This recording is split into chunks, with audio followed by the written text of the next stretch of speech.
were easier to record. And then I think one of the coolest things about this specific example was that recorded music actually allowed for the cross-fertilization of musical culture. So between jazz and blues and rock and roll, even as the musicians themselves were separated by race politics. Yeah, this book, Valerie's on my list in part because Anissa Ramirez is someone I know who I've worked with. She and I worked on a podcast project, and for years, she's been developing this very keen sense, I think, of how to communicate really important, clear scientific ideas to people through things like sports and music. And I think that this is something that we're seeing a lot more of, Valerie, in some of the books that are being written this year. This book by Anissa Ramirez gives you a real sense of how to unlock some of that curiosity about just things that you didn't really think about probably that are in your everyday life. Yeah, I think that's a really great point. I mean, like another example that she talks about in this book is photographic film.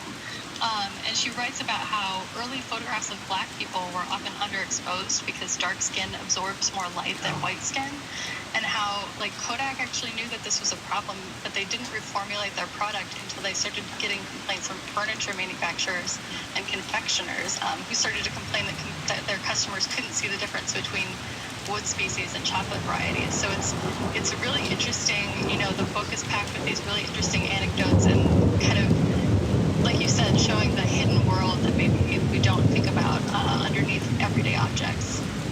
Brian, let's get to one of the books on your list. It's one that you have a personal connection with. It's called The Apocalypse Factory. Tell us about it. Yeah, so The Apocalypse Factory by Steve Olson, who is a journalist out of Seattle with a background in science. And so what this book does is it pretty much traces the history of plutonium, its discovery at UC Berkeley, and then its mass production and use in the atomic bomb. My personal connection with it is that this book focuses on a site called Hanford, which was located in the desert region in Washington State, just kind of in the southern area, right on the Columbia River. And my grandfather actually worked at that site. He was a mechanical engineer from it. So the government comes in, pretty much clears everybody out, and then builds these huge reactors. It was actually the first fully functional nuclear reactors in the world, and then they just start mass-producing plutonium as part of the Manhattan Project. Almost all plutonium that was used in our entire nuclear arsenal was produced there. And it continued on well into the Cold War until it was discontinued in the 70s. And it remains there to this day, just this kind of huge toxic site. It was actually the most toxic site in the Western Hemisphere, and they're still trying to figure out how to clean it up. And what I really enjoyed about this book is that he digs into the site and not just kind of the main physicists and stuff that were working on these projects and chemists, but he also kind of sees what it was like for the machinists who were building the site, the farmers that were having to kind of deal with all the toxic chemical manure and things like that. Just the long-running kind of legacy of this thing. But that's what's so interesting about it too, is that this is a piece of history that a lot of people who are, say, interested in World War II history could really sink their teeth into. But this is something that persists to this day. This is a real-life story for real-life people who are living right now. And so it's, in that way, it's not just a history book.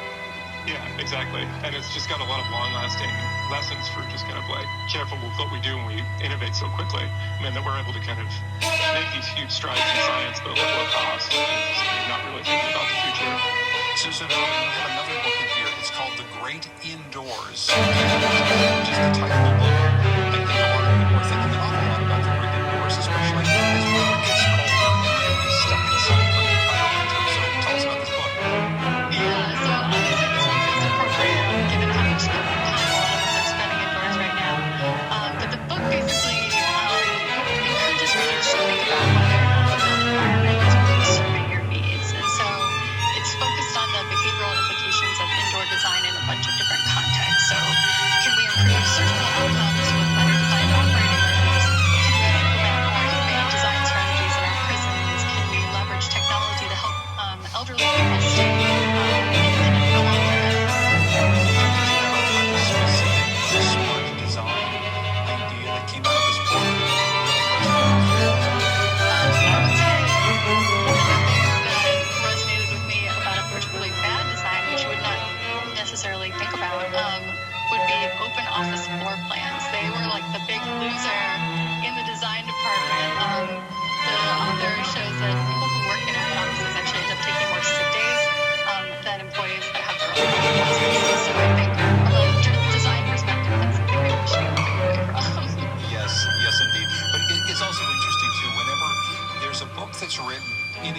like this, it doesn't necessarily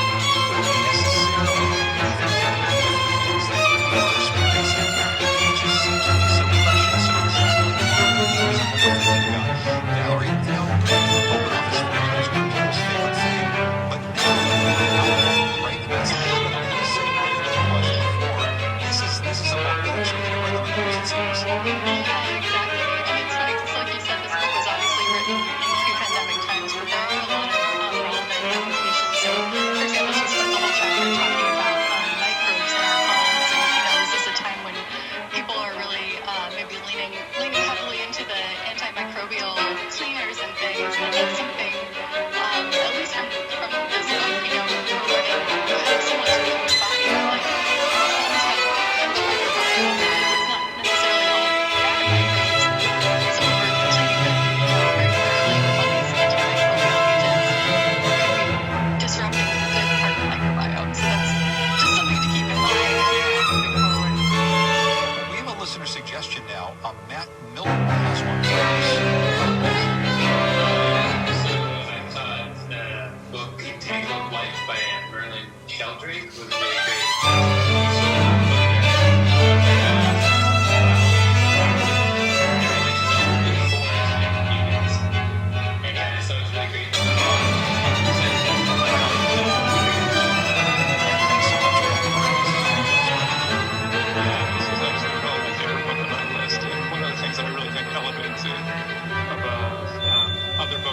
I'm kind of one of these people who's long been fascinated by it. I just think it's cool that they're kind of like the most alien thing, but also totally the most terrestrial thing on Earth. And one thing that I think really elevates this one is just the level of the writing.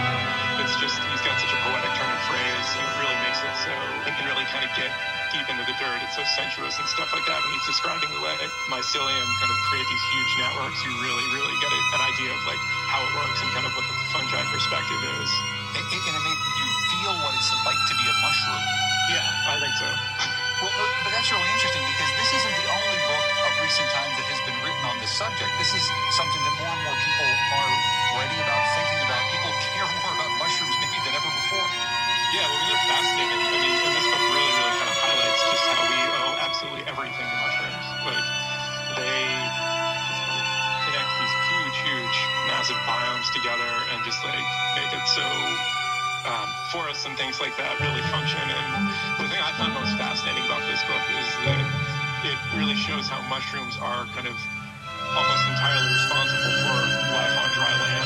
That they were the ones that kind of melded with algae and formed lichens and brine, which are kind of progenitors to like all plants on land, which obviously change their atmosphere and give rise to all other kinds of life. So I don't know. I guess they're kind of like the Illuminati of the natural world. They're kind of like the underlying force. Oh boy, we're going to get into conspiracy theory books now. So Valerie, we'll get back to your list. That, we're talking about the best science books of the year, but this doesn't and shouldn't exclude works of fiction. I know that you've got one of these on your list too, called Real Life. Yeah. So like you said, normally when we're talking about science book, we're talking about nonfiction, but there's no reason that needs to be the case. And this is a particularly good example. So Real Life by Brandon Taylor, it follows Wallace, who is a queer black biochem grad student as he navigates academia at a predominantly white institution in the Midwest. So the story kind of unfolds and Wallace is exploring kind of like his ambivalence about completing his degree and this kind of larger struggle about, where he fits into the broader world. But I think what makes this book especially important for a scientific audience is its incisive indictment of the subtle and sometimes not so subtle hypocrisies that pervade institutions that like to think of themselves as progressive. So, his supervisor is really condescending. He's fetishized by his program for being the only black student, and other members of his cohort are questioning the basis for his admission. It's in the end, it's a pretty bleak portrait of academia, but I think it's one that unfortunately will probably resonate with people from marginalized groups. And I think it's the way that the story is told is one that's really interesting and would be difficult to convey in a nonfiction analysis. Yeah, could you talk more about that? Because some books, some stories just lend themselves toward fiction, whereas others, you really want to hear the real story as told, as reported.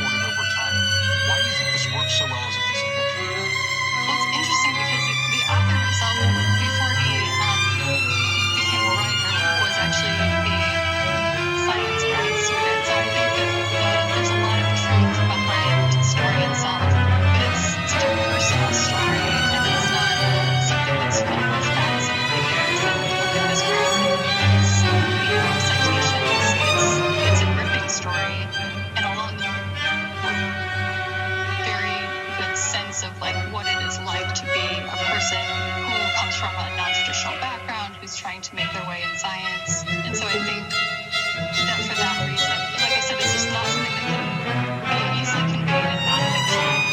I've tried, but this is science fiction. Licensed to use. We're talking about the artist, science fiction franchise. From the from science fiction. How much is to use? What's the market?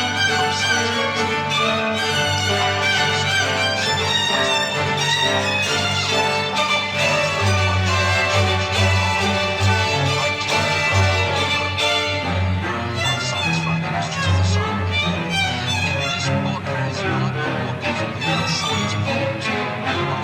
I talked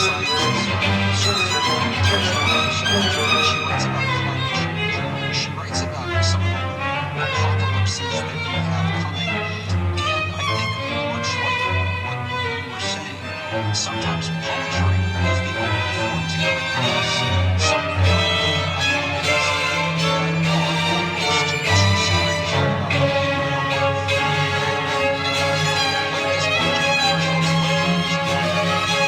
Like this book, first of all, it's what's the cost of that sometimes the best way to tell the story of science. I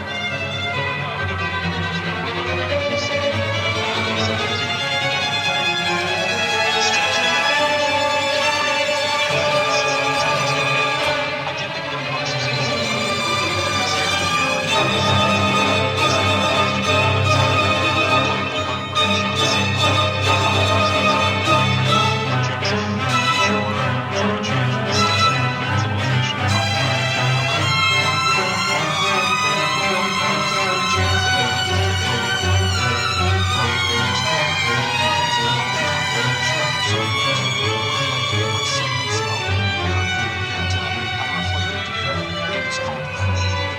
Science of Skin.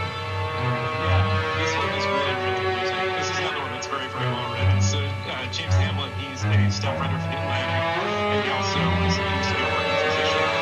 So he really digs into kind of the skincare industry and just the way we care for our skin.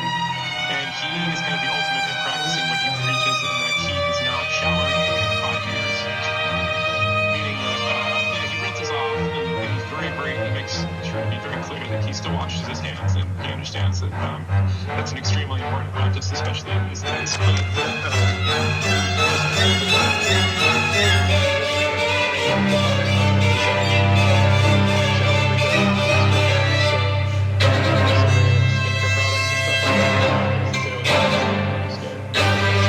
Everybody should just completely give up showering, but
If appropriate, prescription products can be purchased and shipped direct. More at forhims.com. Support also comes from the Union of Concerned Scientists, championing science for a healthy planet and safer world. Learn more at ucsusa.org. Science Friday is also supported by Progressive Insurance, offering its Home Quote Explorer, designed to provide information about available home insurance options in one place. More information at progressive.com. Support for Science Friday comes from the Alfred P. Sloan Foundation, working to enhance public understanding of science, technology, and economics in the modern world. He may be a lame duck, But defying President Trump still comes at a price. It is politically dangerous for Republicans right now to defy Trump. One reason is they're really worried that ostracizing him could mean that he can go tell his loyal base of supporters not to bother in January. I'm Steve Fennessy. On this week's Georgia Today, the acrimony between President Trump and one of his biggest supporters, Governor Brian Kemp. That's tonight at 6:30 on GPB.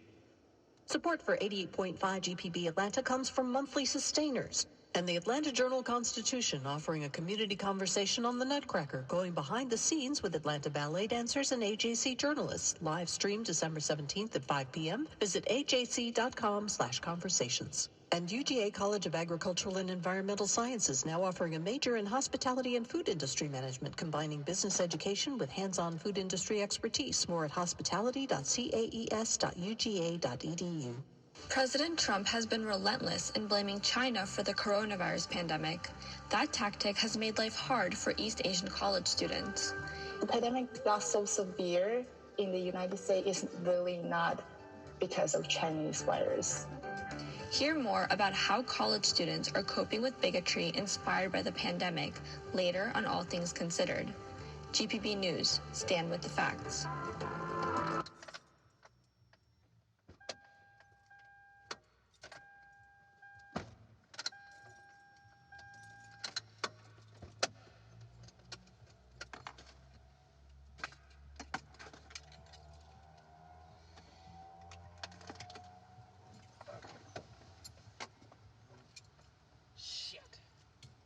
Windows. I hate these fucking windows. .com/events. I hate these windows so much.